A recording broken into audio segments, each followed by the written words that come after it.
Hello world, and here we are today, the latest Pendragon poetry post.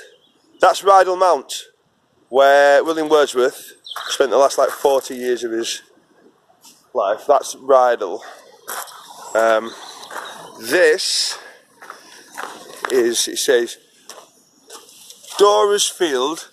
This field was bought by Wordsworth and later given to his daughter Dora, and after her death in 1847 daffodils were planted by the poet and his wife as a memorial. So Wordsworth is one of the poets of place, and there's no more a place that is Wordsworthian than the Grasmere, Rydal, the two lakes, and he has several houses around here. Like Dove Cottage is the famous one. Oh, let's get the house in there. Dove Cottage is the famous one. He moved there first, lived there for a few years, and I think they moved to a place called the Rectory, and like his kids started dying and stuff, and they got a bit depressed about Grasmere. This place came up for rent. Just to the other side of it is called Rydal Hall, and Lady Fleming let it out to the Wordsworths like 40 years. In the middle, she tried to get a family relation to move in, but Wordsworth kicked off. He also kicked off when they tried to build a railway line through this part of the world, but he said, nah, it's too beautiful, stopped him in Windermere. So before we begin, a little bit of a reading. Oh, this is Daisy. Daisy's having a great time still, up as she loves the lakes.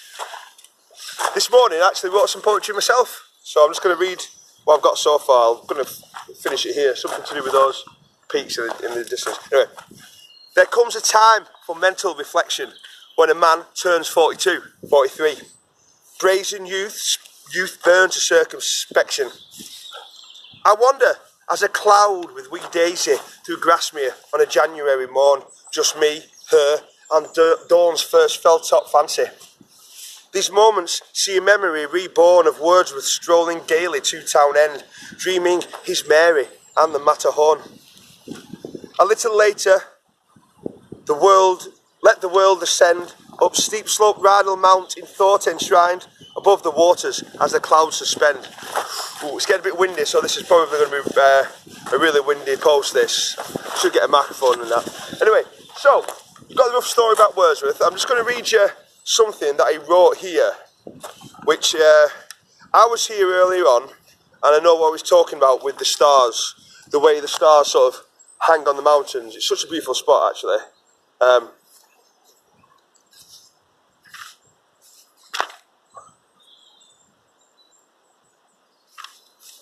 Where is it? I wish I'd made a mark. So, I think this is it. Yeah. If thou, it's the one about, yeah, this is it. If thou indeed derive thy light from heaven, then to the measure of that heaven-born light, shine, poet, in thy place and be content. The stars preeminent in magnitude, and they that from the zenith dart their beams, visible though they be to half the earth, though half a sphere be conscious of their brightness, are yet of no diviner origin, no purer essence than the one that burns like an untended watchfire on the ridge of some dark mountain, or than those which seem humbly to hang like twinkling winter lamps among the branches of the leafless trees. All are the undying offspring of one sire. Then to the measure of the light vouchsafed, shine, poet, in thy place and be content. That's what I mean. Wordsworth, pure poet of place. So let's have a little wander. Let's have a little walk up to the hill, the Rydal. Come on, Daisy. Let's do it. There she is. Just somewhere. low budget. So yeah, I first came to Rydal Mount in February 1999. So it's now January 2019, and it's really a nice little wee pilgrimage. Then I walked from Windermere to Keswick to Castlereagh, and then I think they caught the bus and up there, up to Carlisle. This time I'm driving, I've got a dog with me, and I think I'm a better poet. I'm just starting off my adventure there. But that I just started writing early on. That's probably going to be a sonnet. And I was up here writing sonnets 20 years ago, so I like the continuity. I think Wordsworth would be proud. I've also been to Nether Stowie, and I think it's called Al Foxton, and I had a poo in Wordsworth's toilet back in those days, so in his house. They didn't even know we're doing it. It's all good. So let's have a little, we're going to leave this post with some brilliant footage of the house.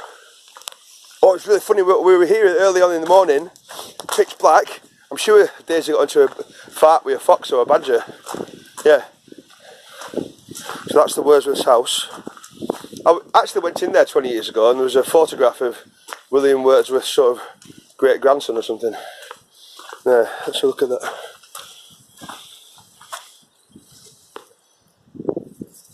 To commemorate this sesquicentenary of the death of William Wordsworth, a Rydal Mount on the 23rd of April 1850. There we go, just a few years before Wellington. So, ciao for now. Don't forget to subscribe.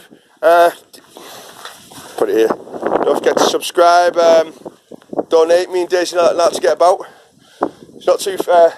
Yeah, let's go and do some so Oriental poets, and we need you to pay for that shit. All right, bye.